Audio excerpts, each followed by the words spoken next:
હા heartily prayer કરવાની, બરાબર. એમને યાદ કરીને ત્રિમંત્ર બોલવાના, હમ એમના શુદ્ધાત્માને યાદ કરીને ત્રિમંત્ર બોલવાના અને પ્રાર્થના કરવાની.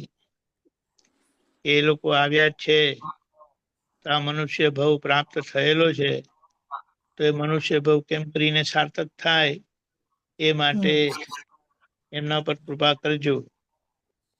ખબર પડી? હા સમજાયું? હા એટલે અંદરની સ્થિરતા પહેલા કરી લેવાની હમ અને બહારથી હૃદયપૂર્વકની પ્રાર્થના.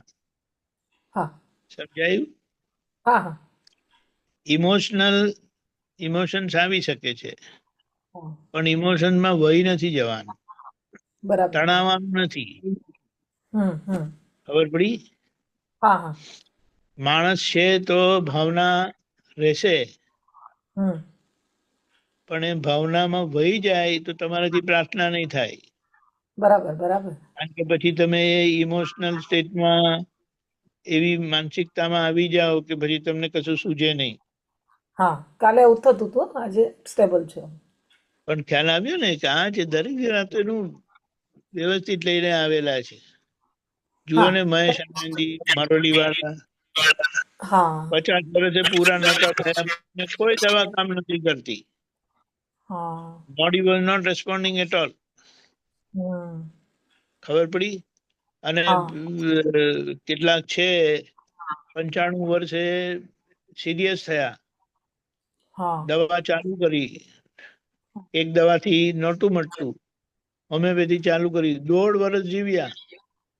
હમ ખબર પડી? હા પણ હવે જો આપણે ઇમોશનલ થઈ એટલે જઈએ તો પછી હમ આપણાથી જે કઈ ઉપાય થઈ શકવા જોઈએ, હા પ્રાર્થના નહીં થાય, ઉપાય પણ નહીં થાય. સમજાયું? હમ હા હા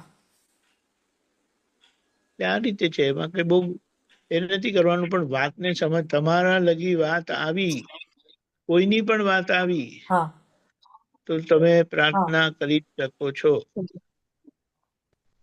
હા. એટલા માટે એમ કીધું છે, ચોક્કસ ચોક્કસ. શુદ્ધાત્મા પદ જેમને પ્રાપ્ત થયું છે તે એમનામાં આખી કુદરતની સત્તા આવી ગઈ છે. એટલે છેક લગી આપણા પ્રયત્ન પોઝિટિવ જ હોય. સમજાયું? હા હા, સ્વામીજી તમને કીધું એટલે મને અડધો અત્યારે બહુ જ આમ એ રહે છે કે બસ થઈ જ જશે, એટલે જે હશે એમનું વ્યવસ્થિત પણ થઈ જ જશે એવું લાગે.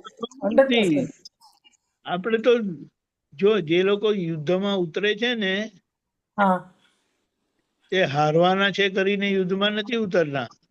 એટલે તો ના પોઝિટિવ જ છે સવારથી કે નહીં બરાબર થઈ પણ જ આ જશે વાત એવું. સમજવાની છે. હા હા હા, બરાબર છે બરાબર છે. મને ખબર છે કે ટર્મિનલ કેસ છે, હા. તો પણ તમારી પ્રાર્થના પોઝિટિવ જ રાખવાની.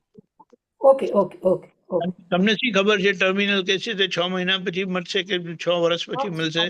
સાચી વાત સાચી વાત છે. બધું એમ જ લાગે છે, આ તો હમણાં જતા રહે છે, હમણાં જતા રહે છે. ગયા નથી હા ને, શ્વાસ ચાલે છે નહીં ને, તમારી ચાલે છે. પ્રાર્થના રાખો. ચોક્કસ ચોક્કસ. હા ખ્યાલ આવ્યો ને? એટલે હા હા હા. નેગેટિવ વિચારો આવે, હમ પણ એમાં આપણે બેસવાનું નથી એની જોડે.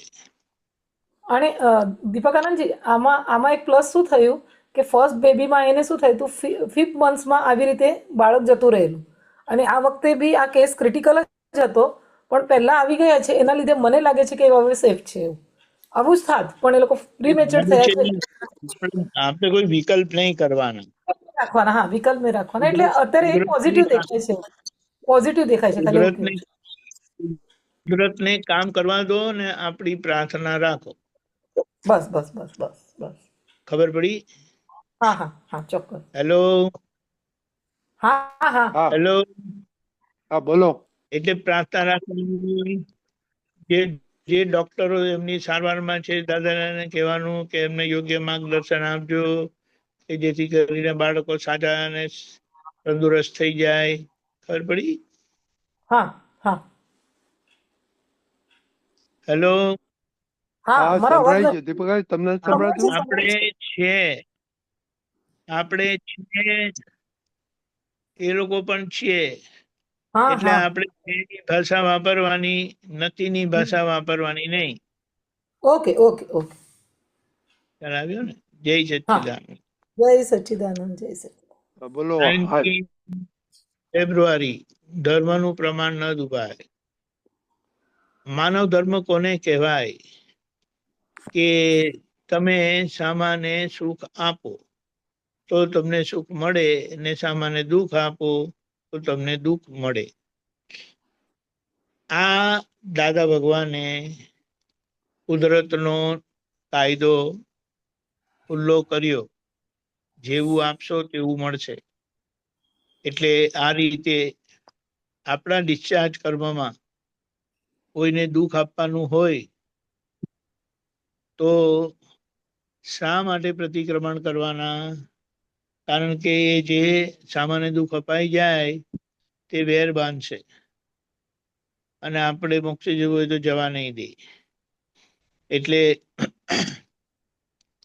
આ રીતે આપણે જ્યાં જ્યાં કોઈને પણ દુઃખ થઈ જાય તો એના પ્રતિક્રમણ રાખીને ચોખ્ખું કરી લેવાનું. સુખ અપાય છે તેનું પરિણામ સુખ આવશે જ. એટલે કર્મ ફળનું ફળ આવશે જ, સુખમય આવશે. પણ કર્મ ફળ જો સામાન્ય દુઃખ થાય એવું છે તો એનું ફળ તમને દુઃખ આવશે. સમજાય છે? એટલે આપણે પ્રાગપન વચન કાર્ય જગતના કોઈ જીવને કિંચિત માત્ર દુઃખ ના હોય એની ભાવના કરીએ છીએ. નવ કલમોની ભાવના કરીએ છીએ. જગતની કોઈ વિનાશી ચીજ મને ખપતી નથી એવી ભાવના કરીએ છીએ, કે જેથી કરીને ડિસ્ચાર્જમાં એ હોય તો તે વખતે આપણને જાગૃતિ રહે, અને એ જાગૃતિથી આપણે થયેલી ભૂલની માફી માંગી લઈએ. સમજાયું? જો કોઈને સુખ થયું છે ને તો કઈ સુખ આપવાનું બંધ નથી કરવાનું, પણ સુખ અપાય છે તે સારી વાત છે, કારણ કે એનું પરિણામ સુખ જ આવવાનું છે. પણ એના આપનારા આપણે નથી. એ પુણ્ય કર્મનો ઉદય છે કે જેનાથી તમે લોકોને સુખ આપો છો. અને પાપ કર્મનો ઉદય હોય ત્યારે તમને દુઃખ આવે, યા તમારાથી કોઈને દુઃખ થાય અને સરવાળે તમે દુઃખી થાવ. એટલે માનવ ધર્મમાં આપણે આ રીતે રહીએ, પણ જ્યારે બીજાને દુઃખ થાય છે ત્યારે એ માનવ ધર્મ આપણો ચૂકાય છે. કોઈને આપણાથી દુઃખ થાય ને એટલે એ પાશવી ધર્મ કહેવાય, માનવ ધર્મ કહેવાય નહીં. એટલે આપણે માનવ ધર્મમાં આવી જવા માટે થયેલી ભૂલની માફી માંગીએ. સમજાયું? હા. એટલે આ રીતે, કારણ કે મનુષ્યપણામાં આવ્યા ને એટલે મનુષ્યપણાની સિદ્ધિ, ઐશ્વર્ય ખુલ્લું થયેલું છે, કે જ્યાં આત્મા વ્યક્ત થયેલો છે, અને એ વ્યક્ત થયેલો આત્મા આપણે જાગ્રતપણે જીવન જીવીએ એ આપણા મનુષ્યપણાની સિદ્ધિ છે. અને એ રીતે જીવી જતા સિદ્ધત્વ પ્રાપ્ત થાય એટલે જન્મ મરણના ફેરામાંથી આખરે છૂટી જઈએ. જય સચ્ચિદાનંદ.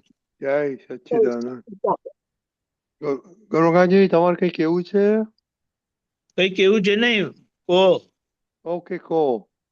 મારે તો પરમિશન માંગવી પડે ને, દીપકાનંદ? પરમિશન નહીં, એમને કહેવાય.